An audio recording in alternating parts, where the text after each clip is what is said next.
ഭ്രാന്തന്റെ പ്രണയം and unconditional love story ഭാഗം 9. രാത്രിയിൽ മാളുവിന്റെ നെഞ്ചിൽ തലചായ്ച്ച് കിടക്കുകയാണ് വിനോദ്. അവനിപ്പോ അങ്ങനൊരു ശീലമുള്ളത് കൊണ്ട് തന്നെ മാളു അവനെ തടയില്ല. അവന്റെ ആ കിടപ്പ് അവൾക്കും ഏറെ ഇഷ്ടമാണ്.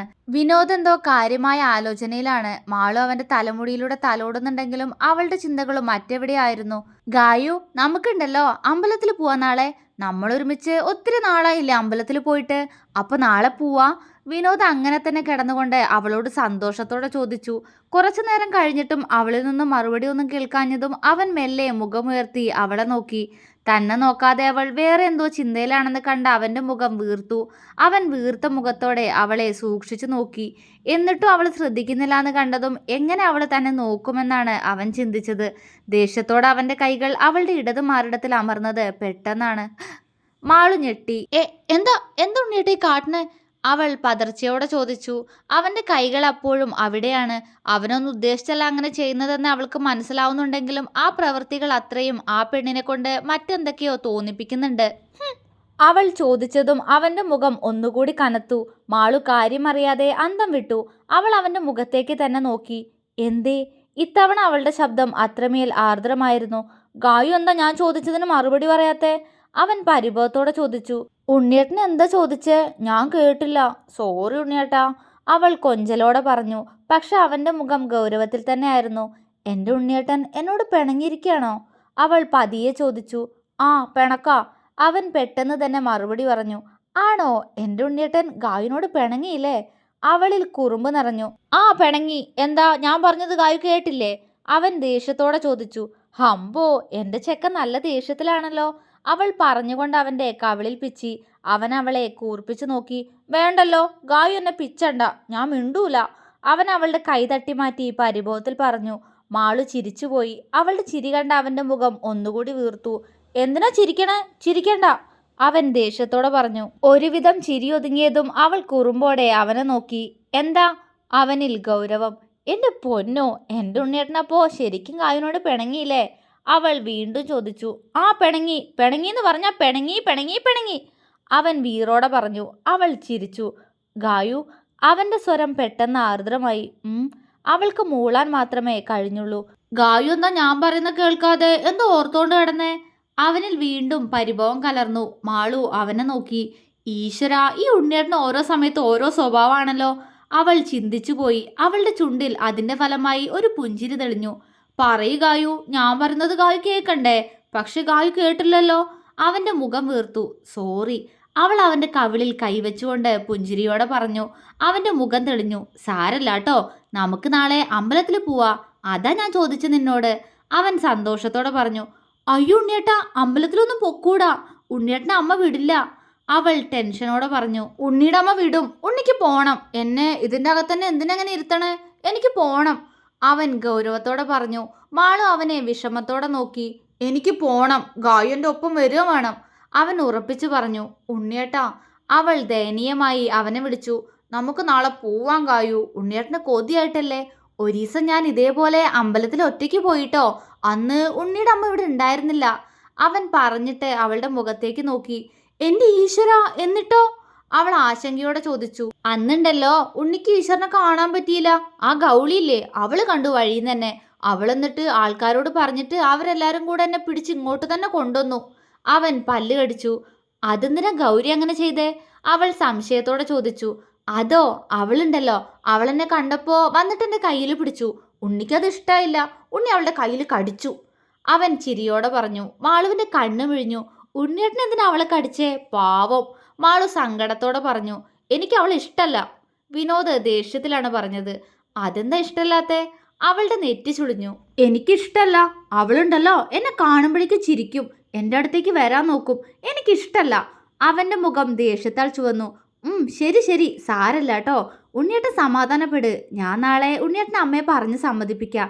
എന്നിട്ട് നമുക്ക് ക്ഷേത്രത്തിൽ പോവാട്ടോ. അവൾ ചിരിയോടെ പറഞ്ഞപ്പോൾ അവനും സന്തോഷമായി.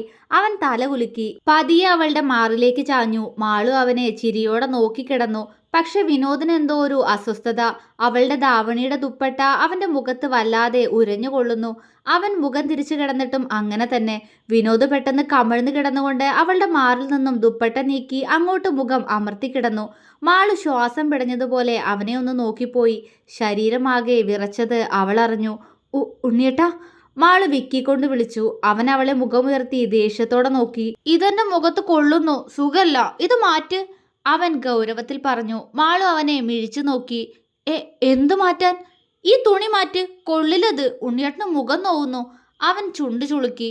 ഉണ്ണിയേട്ടാ, അത് പിന്നെ മാറ്റുകായു, എനിക്ക് ഉറങ്ങണം, വേദനിച്ചാ ഞാനെങ്ങനെ ഉറങ്ങുക? അവൻ ബെഡിൽ എഴുന്നേറ്റിരുന്നു. മാളുവും അവനൊപ്പം എഴുന്നേറ്റു. ഉണ്ണിയേട്ടാ, എന്തൊക്കെയാ പറയുന്നേ? ഞാനെങ്ങനെയാ? നല്ല ഉണ്ണിയേട്ടനല്ലേ?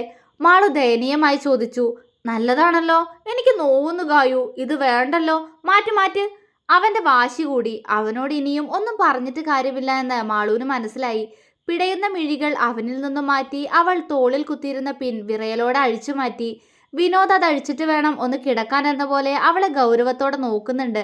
പക്ഷേ ദുപ്പട്ട മുഴുവനായും അഴിച്ചു മാറ്റിയവൾ വിറയ്ക്കുന്ന ചുവന്നുപോയ ശരീരത്തോടെ വിനോദിനെ നോക്കുമ്പോൾ അതുവരെയും ഗൗരവം പിടിച്ചു നിന്നവന്റെ ഗൗരവം മാറിയിട്ടുണ്ട്. അവന്റെ കണ്ണൊക്കെ വല്ലാതെ വിടർന്നിട്ടുണ്ട്. അവളുടെ മാറിടം അവൻ ഏറെ കാണുമ്പോൾ ബ്ലൗസിന് മുകളിലൂടെ പുറത്തേക്ക് വെളിവാണ്. അവന്റെ നോട്ടത്തിൽ വല്ലാതെ നാണം തോന്നിപ്പോയി മാളുവിന്. ഗായു, അവൻ പെട്ടെന്ന് അവളുടെ മാറിടുക്കിൽ തൊട്ടതും കണ്ണും തള്ളിയവൾ ആ കയ്യിൽ പിടുത്തമിട്ടു. ഉണ്ണിയേട്ടാ, എന്താ? അവൾ പിടപ്പോടെ ചോദിച്ചു. ഹായ് ഗായു, ഇവിടെയൊക്കെ നല്ല രസമുണ്ടല്ലോ. അപ്പോ ഇതും മാറ്റിയാ ഇതിലും രസമുണ്ടാവോ? അവൻ ആകാംക്ഷയോടെ അവളുടെ ബ്ലൗസിൽ കൈവച്ച് ഇതും അഴിച്ചാലോ എന്ന പോലെ അവളെ നോക്കി. മാളു ആകെ ചുവന്നു പോകുന്നു. അവന്റെ വാക്കുകളിൽ, ആ നോട്ടത്തിൽ ആകെ പൂത്തുലഞ്ഞു പോകുന്നവൾ. അവളുടെ പ്രിയപ്പെട്ടവൻ അവളുടെ ശരീരത്തെ പുകഴ്ത്തുന്നു. ഉണ്ണിയേട്ടാ, മിണ്ടാതിരി. മാളു ചിണുങ്ങിക്കൊണ്ട് പെട്ടെന്ന് ബെഡിലേക്ക് ചെരിഞ്ഞു കിടന്നു. വിനോദ് അവളെ നോക്കി ചിരിയോടെ അവൾക്കടുത്തേക്ക് കിടന്ന് നഗ്നമായ അവളുടെ വയറിലൂടെ കൈ ചുറ്റി അവളെ മലർത്തി കിടത്തി. അവന്റെ കൈയുടെ ചൂട് വയറിലറിഞ്ഞവൾ ഏങ്ങിപ്പോയപ്പോഴേക്കും അവന്റെ മുഖം ദുപ്പട്ടയുടെ മറയില്ലാത്ത അവളുടെ മാറിടത്തിൽ അമർന്നു കഴിഞ്ഞിരുന്നു. മാളുവിന്റെ കാൽവിരലുകൾ ചുരുങ്ങി. അവനിൽ അവളുടെ കൈമുറുകി. ഉണ്ണിയേട്ടാ, ഏറിയ നെഞ്ചിടിപ്പോടെ അവള് വിളിച്ചു. ഇങ്ങനെ മതിയിട്ടോ ഗായു, ഇനി എന്നും ഇങ്ങനെ കിടക്കാൻ നല്ല സുഖണ്ട്. വിനോദ് സന്തോഷത്തോടെ പറഞ്ഞതും ദയനീയമായി അവനെ നോക്കിപ്പോയി മാളു. അവനോടുള്ള പ്രണയം വല്ലാതെ കൂടുന്നത് അവൾ അറിഞ്ഞു. അവനെ കൂടുതൽ ആഴത്തിലറിയാൻ മനസ്സും ശരീരവും ഒരുപോലെ കുതിച്ചു. എങ്കിലും മാറിൽ അമർന്നു കിടക്കുന്നവന്റെ നിഷ്കളങ്കമായ മുഖത്തേക്ക് നോക്കവേ എല്ലാം മാറിയൊരു വാത്സല്യം മാത്രം നിറഞ്ഞു പോയവളിൽ. ഹൃദയമിടിപ്പ് ശാന്തമാകാൻ പിന്നെയും സമയമെടുത്തു. അപ്പോഴും അവന്റെ കൈവിരലുകൾ വയറിൽ മുറുകുകയും അയയുകയും ചെയ്യുന്നുണ്ട്. സോഫ്റ്റായ എന്തിലോ തൊടുന്ന രസം, അത്രയേ ഉള്ളൂ അവന്. പക്ഷേ അവനത് ഒരുപാട് ഇഷ്ടമായി. മാറിൽ അവന്റെ മീശരോമങ്ങൾ അവളെ നോവിച്ചിരുന്നു. മാളു ഉമിനീർ വിഴുങ്ങിക്കൊണ്ട് ആ കിടപ്പ് അങ്ങനെ തന്നെ കിടന്നു. ഉണ്ണിയേട്ടാ, അല്പനേരം കഴിഞ്ഞതും പതിയെ അവൾ അവനെ വിളിച്ചു. എന്താ കായു? അവൻ ചോദിച്ചുകൊണ്ട് അവളുടെ മുഖത്തേക്ക് നോക്കി. ഉണ്ണിയേട്ടൻ ഇന്ന് ഗുളിക കഴിച്ചില്ലേ? ഇന്നലെ ഗുളിക കഴിച്ചപ്പോ പെട്ടെന്ന് ഉറങ്ങിപ്പോയല്ലോ, ഇന്നെന്താ ഉറങ്ങാത്തെ? അവൾ സംശയത്തോടെ ചോദിച്ചു. കഴിച്ചല്ലോ, പക്ഷേ ഇന്ന് ഉറക്കം വന്നില്ല, അവൻ ചിരിയോടെ പറഞ്ഞു. അതെന്താ? അവൾ കുസൃതിയോടെ ചോദിച്ചു. അറിയില്ല, അവൻ ആലോചനയോടെ പറഞ്ഞു. ഉണ്ണിയേട്ടാ, അവൾ വീണ്ടും വിളിച്ചു. എന്താ കായു? അവൻ സ്നേഹത്തോടെ ചോദിച്ചു. അവൾ പതിയെ അവന്റെ കവിളിൽ ചുംബിച്ചു. അവൻ വിടർന്ന കണ്ണോടെ അവളെ നോക്കിപ്പോയി. ഐ ലവ് യു ഉണ്ണിയേട്ടാ, അവൾ നാണത്തോടെ പറഞ്ഞു. അവൻ അവളെ നോക്കി ചിരിച്ചു. ഇങ്ങനെയൊക്കെ ആദ്യമായി പറയുന്നതിന്റെ ഒരു ചളിപ്പുണ്ട് അവളിൽ. എങ്കിലും എന്റെയല്ലേ? ആ ഒരു ചിന്ത കൊണ്ട് ആ നിമിഷം അത് പറഞ്ഞേ തീരൂ എന്ന് അവൾക്ക് തോന്നി. പക്ഷേ വിനോദ് മറുപടി ഒന്നും പറയാതെ അവളെ നോക്കിക്കിടന്നതേയുള്ളൂ. എന്താ എന്നോട് പറയാത്തെ? അപ്പോ എന്നോട് ഇഷ്ടല്ലേ? അവൾ കുറുമ്പോടെ ചോദിച്ചു. അവൻ ചിരിച്ചു. ഇഷ്ടം അങ്ങനെ പറയണോ? പറയാട്ടോ. അവൻ പെട്ടെന്ന് അവളുടെ രണ്ട് കവിളിലും മാറി മാറി ചുംബിച്ചു. അവൾ ചിരിയോടെ അവനെ നോക്കി. ഐ ലവ് യു ഗായു, അവൻ സന്തോഷത്തോടെ പറഞ്ഞുകൊണ്ട് അവളെ ചേർത്ത് പിടിച്ചു. അവളുടെ ഉള്ളിൽ അവളുടെ ഉണ്ണിയേട്ടനോടുള്ള പ്രണയം നിറഞ്ഞപ്പോൾ അവന്റെ ഉള്ളിൽ അവന്റെ ഗായു മാത്രമായിരുന്നു. അവളോടുള്ള സ്നേഹമായിരുന്നു അവന്റെ പ്രണയം, അവന്റെ മാത്രം ഗായത്രി. അവൻ സന്തോഷത്തോടെ മാളുവിനെ പുണർന്നുകൊണ്ട് ഉറക്കത്തിലേക്ക് പതിയെ വഴുതി വീണു. പക്ഷെ മാളുവിന് എന്നിട്ടും ഉറക്കം വന്നില്ല. വിനോദിന്റെ തന്നോടുള്ള കുറുമ്പ് ഓരോ ദിവസം പോകുന്തോറും കൂടുകയാണ് എന്ന് അവൾക്ക് തോന്നി. ഇന്ന് എന്തൊക്കെയാ ചെയ്തേ? അവൾ ഒരു കൈയാൽ സ്വയം മുഖം പൊത്തിപ്പോയി. പതിയെ കൈയെടുത്ത് മാറ്റിയവൾ അവന്റെ മുഖത്തേക്ക് നോക്കി. മാളുവിന് ഒരുപാട് ഇഷ്ടം ഉണ്ണിയേട്ടാ, പ്രണയത്തോടെ അവള് പറഞ്ഞു. അവന്റെ നെറ്റിമേൽ അവളുടെ ചുണ്ടുകൾ അമർന്നു. ചുമരിലുള്ള ഗായത്രിയുടെ ചിത്രത്തിലേക്ക് നോക്കി മാളു പുഞ്ചിരിച്ചു. ചേച്ചി എന്ത് ഭാഗ്യവതിയാ, ഇത്രയും സ്നേഹമുള്ള ആളെയല്ലേ ചേച്ചിക്ക് കിട്ടിയേ. അവൾ കണ്ണു നിറച്ചുകൊണ്ട് പറഞ്ഞു. ഞാൻ ഉണ്ടാവൂട്ടോ കൂടെ, ചേച്ചി വിഷമിക്കണ്ട, മാളു നോക്കിക്കോളാ. ഉണ്ണിയേട്ടന് ഞാൻ ചേച്ചിക്ക് പകരക്കാരിയാ. അല്ല, ഞാൻ ഉണ്ണിയേട്ടന് ഗായുവാ.